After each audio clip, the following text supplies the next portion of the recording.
आपको पता होगा कि स्वतंत्रता सेनानी की तरह आप मंदिर आए तो देखो कोई लाचार तो नहीं है।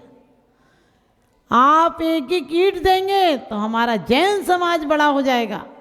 और मैं कहती हूँ देश को यदि कोई सुखी बना सकता है तो सिर्फ जैन सिद्धांत बना सकता है, क्योंकि जैन सिद्धांत में 5 अणुव्रत ऐसे हैं जो देश और राष्ट्र को सुखी बना सकते हैं, हमारे संविधान का पालन करा सकते हैं। संविधान में जो सूत्र भी हैं उसमें कहीं हिंसा झूठ चोरी को स्थान नहीं है, लेकिन हम उन संविधानों को रोज़ उनकी धज्जियाँ उड़ा रहे हैं, होली जला रहे हैं, क्योंकि कहते हैं हम सिर्फ देशवासियों पर हमने गोलियां चलाई हैं। हिंदुस्तान का आदमी 2 दिन पागल हो जाता है, एक तो होली के दिन, एक दिन दिवाली के दिन। होली के दिन अपने पैसों से अपने रिश्तेदारों का और अपना मुंह काला करता है, और दिवाली के दिन अपने पैसों में अपने हाथों से आग लगाता है।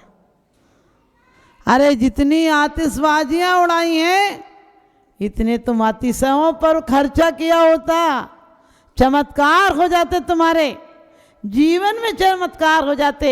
ये झूठे त्योहार मत मनाओ। देशभक्ति सच्ची होगी कि हम देश की आन मान अपनी मर्यादाओं को बनाएं, अपनी नारी कभी मर्यादाहीनता को नहीं करे और अपने विचारों में हीनता नहीं लाए, अपने विचारों में नकारात्मक सोच नहीं लाए, ताकि हमारे देश को फिर ऐसे नव निहाल मिले जो देश और राष्ट्र की उन्नति कर सके। तो वास्तव में त्यौहार हमारे सच्चे होंगे। हम एक आध दिन त्यौहार मना लेते हैं, रोज़ त्यौहार हो जाएं, क्योंकि सत्य और अहिंसा के मार्ग पर चलाती रही जिंदगी और आपको भी महापुरुष बनाती रही जिंदगी।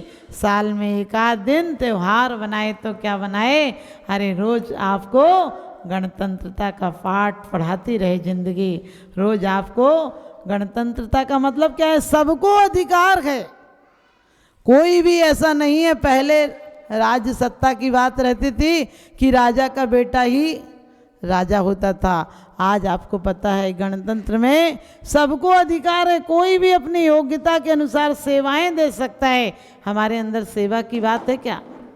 कहते हैं अपना पेट हाउ हम न जाने काऊ, अपना काम बनता और भाड़ में जाए जनता।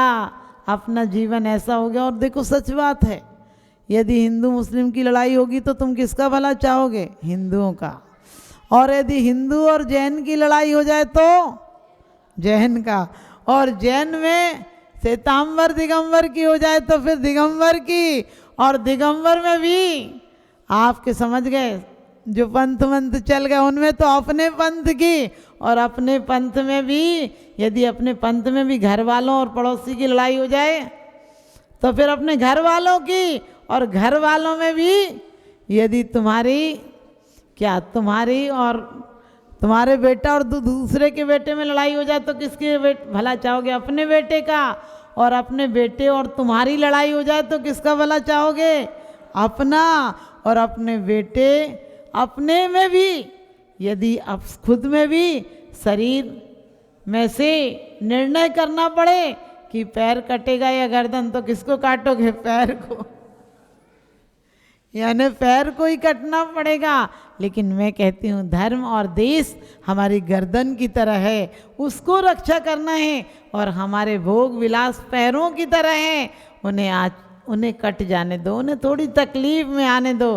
तो हम तो यही कहेंगे कि आपकी खुशियों में वो शामिल होते हैं, आपकी खुशियों में वो शामिल होते हैं जिनको आप चाहते हैं, लेकिन आपके दुख में वो शामिल होते हैं जो आपको चाहते हैं। उनकी भी कद्र किया करो जो आपको चाहते हैं। अपने परिवार में, देश में, राष्ट्र में, समाज में ऐसी लगन लगाओ, ऐसे प्रेम के दीपक जलाओ, ऐसी मिल्लत बनाओ कि किसी के, हमें तो एक ही बात सोचती हूँ कि वो दिन कब आएगा जब सब लोगों में फिर से भाईचारा हो जाएगा।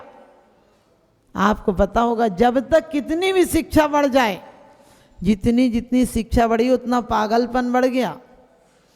अमेरिका में 70% लोग मानसिक रोगी हो गए, क्योंकि शिक्षा अकेली बढ़ी है, संस्कार नहीं बढ़े हैं। और जब तक अकेली शिक्षा रहेगी तो हमें पागलपन लाएगी, टेंशन देगी।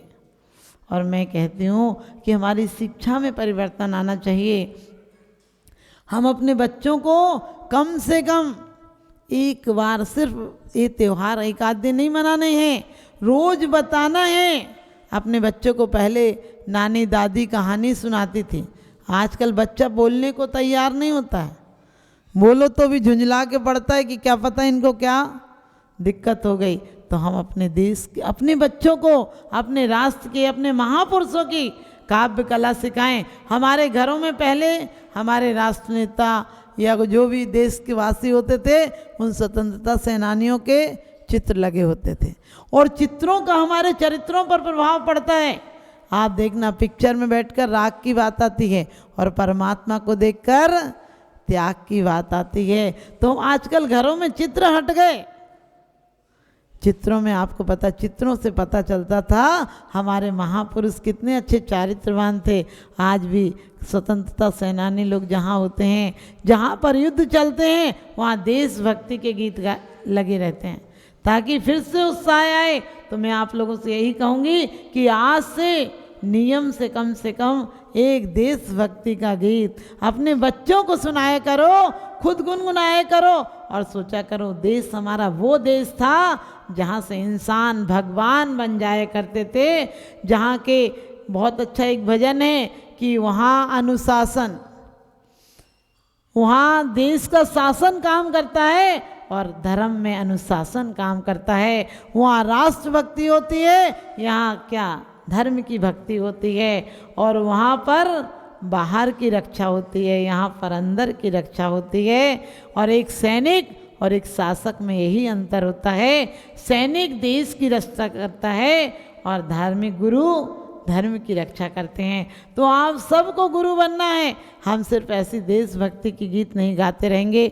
और बहुत अच्छी बात कहिए कि हम ऐसे समाज में जीते हैं, हम ऐसे समाज में जीते हैं जहाँ की बहुत आदर्शों की बात की जाती है। आप हर घर की बात देखना, जहाँ भाई यदि बहन किसी से बात करे तो भाई डांटता है, लेकिन अपनी गर्लफ्रेंड की बात घर में हंस हंस के बताता है। और कहते हैं महिला सुरक्षा के नाम पर हम चौथे नंबर पर आते हैं। क्यों? क्योंकि हमारा वेशभूषा बदल गई है। आज भी हम फिर से वो परिधान पहनने लगे जो हमारे आचरण को सुरक्षित रखते हैं। हम एक सभ्य समाज की सूचना देते हैं। मैं आप लोगों से यही कहूँगी कि अपने परिधानों पर इतना रखो, इतना परिधान रखो। द्रौपदी का चीर हरण हुआ था, आप द्रौपदी पे चीर ही नहीं बचा। आप समझ गए मेरे कहने का मतलब, कि अपने परिधान ऐसे रखो जिनका उद्देश्य हो कि वस्त्र पहने हो। आज परिधान ऐसे हो गए, वस्त्रों का औचित्य नहीं होता है। आजकल तो कोई दुपट्टा तक नहीं डालता, नहीं तो डाले भी।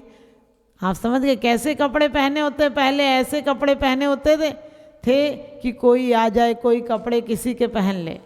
आजकल कपड़े ऐसे होते हैं कि पता नहीं पहन के सिले गए या सिल के पहने गए। तो कहते हैं चौथे नंबर पर आते हैं महिला सुरक्षा के नाम पर।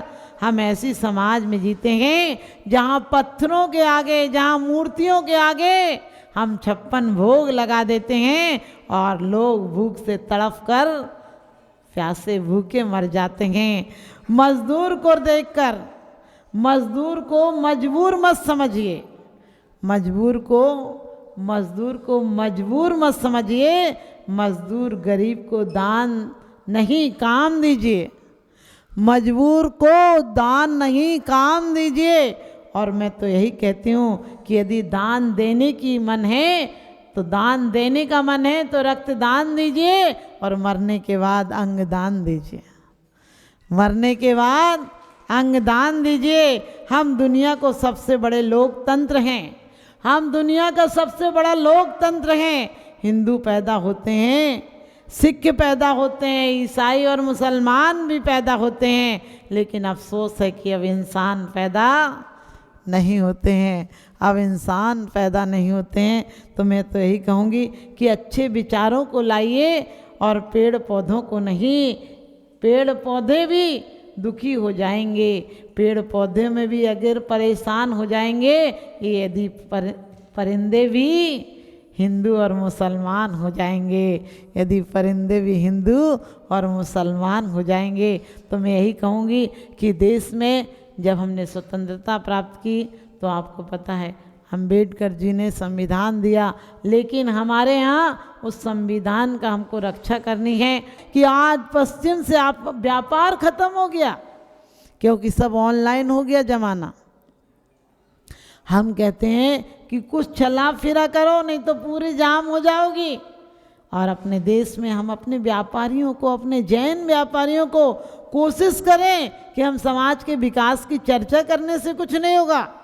हम उस दुकान पर जाते हैं जहाँ की बहुत बड़ा शोरूम हो, वही चीज़ हम छोटी सी दुकान पर जाकर नहीं खरीदते। लोग क्या कहेंगे कि छोटी सी दुकान से खरीद के लाई हो। अरे हमें यदि देश को महान बनाना है, समाज को महान बनाना है, तो हमारे समाज की चाहे दुकान छोटी से छोटी हो, 1 रुपया ज़्यादा भी लग जाए, 10 रुपये भी ज़्यादा लग जाए, सोचना मेरा जैनी भाई है, इसके घर में पैसा आएगा तो मंदिर में लग जाएगा, सत्य और अहिंसा में लग जाएगा। हम अपने पैसे को उस जगह नहीं देकर आएंगे जहाँ पता नहीं वो पैसा कत्ल खानों में चला जाएगा या किसी के हलाल में चला जाएगा। आप समझ गए, हम हलक में नहीं जाने देंगे। हम एक एक पैसे का हक अदा करेंगे, हम अपने जैन भाइयों को बढ़ाएंगे। हम किसी गरीबों को वैसे दान नहीं देंगे। हम जो सत्य और अहिंसा पर चलता होगा उसे जैनी बना देंगे। एक एक मोती मिलता है तो माला बन जाती है, एक एक सीख मिलती है तो झाड़ू बन जाती है, और एक एक ईंट मिलती है तो मकान बन जाता है। हम इसी तरह से मिलजुल कर अपने जैन समाज को बड़ा बनाएंगे, क्योंकि हम आज मुट्ठी भर समाज रह गए।